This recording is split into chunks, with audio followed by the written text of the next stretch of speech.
أعوذ بالله من الشيطان الرجيم بسم الله الرحمن الرحيم رب اشرح لي صدري ويسر لي أمري واحلل عقدة من لساني يفقهوا قولي। আপুরা, আমরা কথা বলছিলাম হচ্ছে মারিয়াম আলাইহিস সালামের জন্ম, সেই ঘটনা প্রবাহ নিয়ে, এবং আমরা সূরা আলে ইমরানের 35 নম্বর সূরা এবং সেটার অনওয়ার্ডস সেটা নিয়ে সেই আয়াতগুলো বের করে আমরা কথা বলছিলাম। সেখানে আমি দেখিয়েছি যে দেখেন কিভাবে হচ্ছে আপনার শুধু একটা আমল করলেই হবে না, সেই আমলটা কবুলের জন্য আমাদের দোয়া করা উচিত, যেরকম মারিয়ামের মা করেছেন। তো এখন একটা জিনিস আপুরা, আপনারা যারা এটা শুনছেন তারা একটু 35 নম্বর আয়াত থেকে শুরু করে মোটামুটি নেক্সট 10-15 আয়াত একটু পড়বেন। পরে আপনারা একটা লিটারারি স্টাইল কোরআনের খেয়াল করবেন, যেটা আসলে মানে this is how Quran is. Quran কখনোই আপনাকে ধারাবাহিকভাবে একটা কিছু বলবে না। আপনি দেখেন যে এখানে বলা হচ্ছে যে 37 নম্বর আয়াতে দেখেন যে তার পালনকর্তা তাকে উত্তম ভাবে গ্রহণ করলেন, তাকে প্রবৃদ্ধি দান করলেন, অত্যন্ত সুন্দর প্রবৃদ্ধি। তাকে জাকারিয়া তত্ত্বাবধানে সমর্পণ করলেন। হ্যাঁ, এরপরে ঠাস করে আপনার জাকারিয়া আলাইহিস সালামের সাথে ওনার মারিয়ামের একটা করেসপন্ডেন্স তুলে ধরা হচ্ছে। তারপর জাকারিয়ার দোয়ার কথা বলা হচ্ছে, মানে হুট করে মারিয়াম বড় হয়ে গেলেন এবং তখন জাকারিয়া আলাইহিস সালামের সাথে কথা বলতেছেন। ঠিক আছে, জিনিসগুলো কিন্তু ধারাবাহিক ভাবে নাই কোরআনে। হ্যাঁ, আপনি যদি আবার পরের পৃষ্ঠায় যান, মানে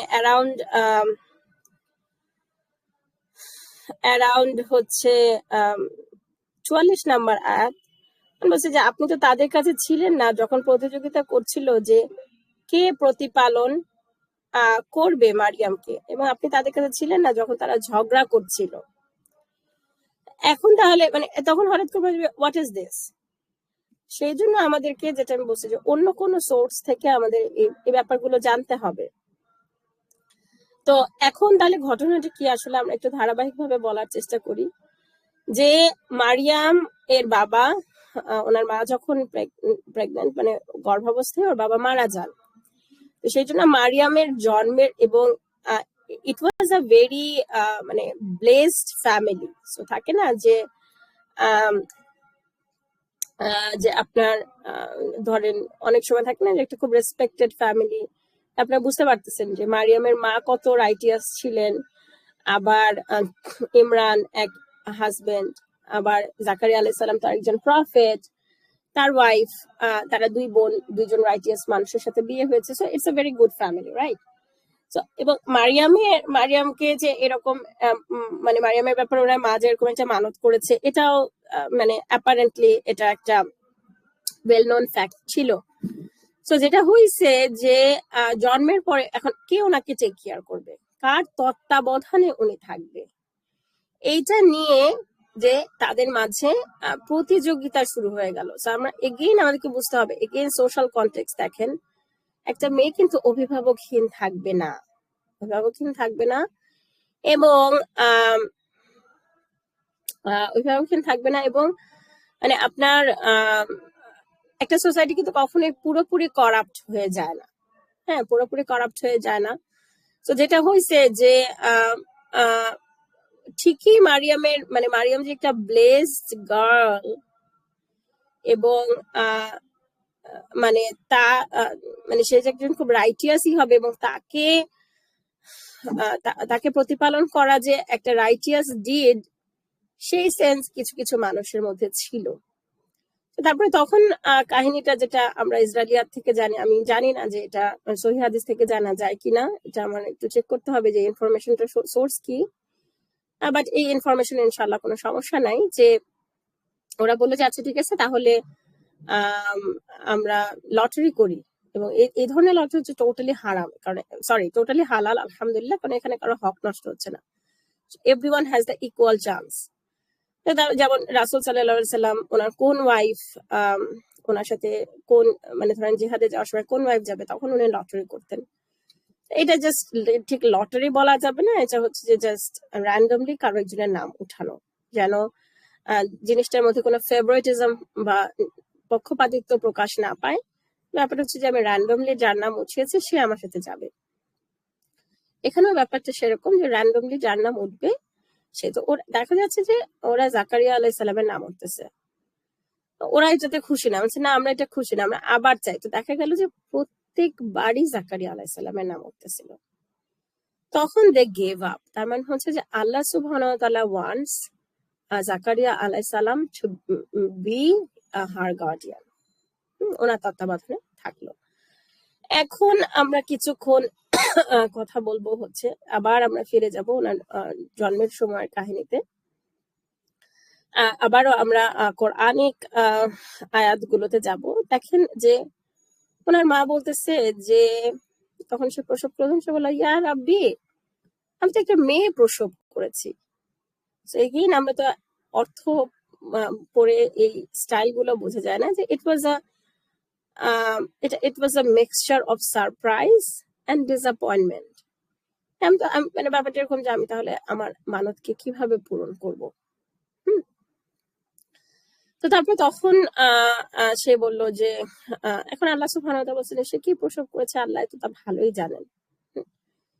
এর পরের যে কথাটা, it is so profound and so soothing যে আল্লাহ সুবহানাহু ওয়া তাআলা বলতেছে যে সে কন্যার মতন কোন পুত্রই যে নেই। তো আপুরা এখানে একটা জিনিস আসেন এগেইন বুকে হাত রেখে আমরা একটু রিয়েলাইজ করার চেষ্টা করি যে আল্লাহ সুবহানাহু ওয়া তাআলা আসলে মারিয়ামকে কতটা সম্মানিত করেছেন। এবং আমাদের দেশে ট্র্যাডিশনালি আমাদের দেশে হুজুরদের দ্বারাই অনেক সময় ইসলামে মেয়েদের অবস্থা, নারী জাতি ফিতনা, মেয়েরা এই মেয়েরা সেই, তারপরে ওই যে বেগানা পুরুষ, মানে এই যে ধরনের টার্ম গুলো অনেক সময় ব্যবহার করা হয়, বা ইসলাম মেয়েদেরকে কে স্ট্যাটাস দিয়েছে, এটা তো আসলে একটা খুব হট টপিক। হ্যাঁ, সেকুলারদের খুব ফেভারিট একটা টপিক। আমরা যদি আমাদের যারা নেক্সট জেনারেশন ইনশাল্লাহ তাদের কাছে আমরা যদি সুন্দরভাবে ইসলামটাকে উপস্থাপন করতে চাই, আমার কাছে মনে হয় যে this is a very important topic. যে আসেন আমরা আসলে একটু চিন্তা করি, ইম্পর্টেন্ট মানে it's a very effective strategy ইনশাল্লাহ। যে দেখেন যে মানে আমি জানি না, আই মাইট বি রং, কিন্তু আপনি ধরেন যদি একদম আম জনতা এনিওয়ান রাস্তার কাউকে নন মুসলিম কান্ট্রিতে হোক ইতে হোক, আপনি কাউকে যদি আপনি গিয়ে জিজ্ঞেস করেন যে তুমি কি রাসূল সাল্লাল্লাহু আলাইহি ওয়াসাল্লাম প্রফেট মুহাম্মাদের নাম শুনছো, হ্যাঁ, I am not sure but some people might say no, হয়তো বা শুনে নাই, শুনলেও একটা নেগেটিভ কথা শুনছে। কিন্তু আপনি যদি আম জনতাকে জিজ্ঞেস করেন তুমি কি জেসাসের নাম শুনছো, ইভেন ইফ সে খ্রিস্টান বা জিউস বা কিছু না, সে যদি প্যাগানও হয়, মুশরিকও হয়, ইন্ডিয়ারও হয়, অথবা অন্য জাপানিজ এসব কান্ট্রিরও হয়, আপনি দেখবেন যে হয়তো হ্যাঁ সে বলবে যে হ্যাঁ সে জেসাসের নাম শুনছে। জাপানিজ যারা আজও পূর্বপুরুষদের কবর পূজা করে, এটাই ওদের রিলিজিয়ান, ওরা বিশ্বাস করে যে ওদের পূর্বপুরুষদের আত্মা আসতেছে, তাদেরকেও তারা জিজ্ঞেস করে হ্যাঁ তারা জেসাসকে চেনে। এরকম একটা ওয়েল নোন ফিগার যে তাকে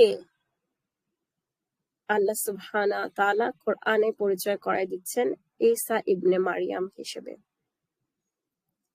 ঈসা মারিয়ামের পুত্র। আমি জানি না, আমার চিন্তা করলে আমার একদম গুক্স পাম্প হয়। আপনারা কতটুকু ফিল করতে পারতেছেন জিনিসটা।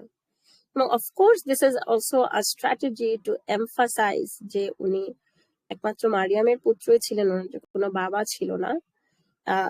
দ্যাট ইজ ওটা অ্যানাদার অবজেক্টিভ অ্যাজ ওয়েল। কিন্তু আপনার চিন্তা করেন যে কি পরিমাণ সম্মানিত করা হয়েছে মারিয়ামকে। সো এইটা আমরা আমাদের মেয়েদেরকে এই জিনিসটা জানাতে পারি যে একটা মেয়েকে আসলে ইসলাম কতটা রেসপেক্ট দিতে পারে যদি সে একজন রাইটিয়াস ওয়ামেন হয়, নাম্বার ওয়ান। এবং স্পেসিফিক্যালি মারিয়ামের কথা যদি আসে, আমি মনে করি যে Maryam should be the conversation starter with Christians. যদি আপনার ফেলো ক্রিশ্চিয়ান কলিগ থাকে, ক্লাসমেটস থাকে, অথবা এনিওয়ান, এনিথিং, এগুলো যদি থাকে, আপনার যদি কখনো কোনো ক্রিশ্চিয়ানের সাথে করেসপন্ডেন্স, ধর্ম নিয়ে করেসপন্ডেন্স করার সুযোগ হয়, আপনি যদি আমাদের বিলিফস নিয়ে তাদের সাথে কথা বলতে চান, কমন গ্রাউন্ড নিয়ে আসেন, আমরা কথা বলি। কমন গ্রাউন্ড কেন মারিয়াম? কারণ জেসাসের চাইতেও কমন গ্রাউন্ড হচ্ছে মারিয়াম, বিকজ আমরা দুজনেই মারিয়ামকে শ্রদ্ধা করি, জেসাসকেও আমরা শ্রদ্ধা করি, কিন্তু জেসাসকে নিয়ে কথা বলতে গেলে ও সান অফ গডের কনসেপ্টটাকে কোশ্চেন করতে হবে, যেটা ওদের একদম রিলিজিয়নের core. So that might not be an efficient strategy, হয়তো একটা এফিশিয়েন্ট কৌশল হবে না, কিন্তু মারিয়ামের দিয়ে আমরা কনভারসেশন স্টার্ট করতে পারি। এবং আমার এরকম অভিজ্ঞতা হয়েছে যে আমি একজন নন মুসলিমকে আমি কোরআন পাঠিয়েছি এবং আমি তাকে সাজেস্ট করেছি যে তুমি শুরু করো 19 চ্যাপ্টার দিয়ে। The name of the chapter is Maria, এবং she is the mother of Jesus আমাদের ধর্মে, এবং you can see that কতটা রেপুটেশন বা রেসপেক্টেড ফিগার সে আমাদের রিলিজিয়নে। এটা গেল একটা। আরেকটা বিষয় হচ্ছে যে ইসলামে মেয়েদের অবস্থা নিয়ে যদি কথা বলতে হয়, আরেকটা বিষয় যেটা আমরা আমাদের মেয়েদেরকে শিখাতে পারি, সেটা হচ্ছে যে হাজর আলাইহিস সালামের সাই করার এই ব্যাপারটা আল্লাহ সুবহানাহু ওয়া তাআলা কিভাবে প্রচন্ড করেছেন, গ্লোরিফাই করেছেন। এটা নিয়ে আমরা আগামী পর্বে কথা বলবো ইনশাআল্লাহ। জাযাকুমুল্লাহ খায়রুন। শোনার জন্য আসসালামু আলাইকুম ওয়া রাহমাতুল্লাহি ওয়া বারাকাতুহু।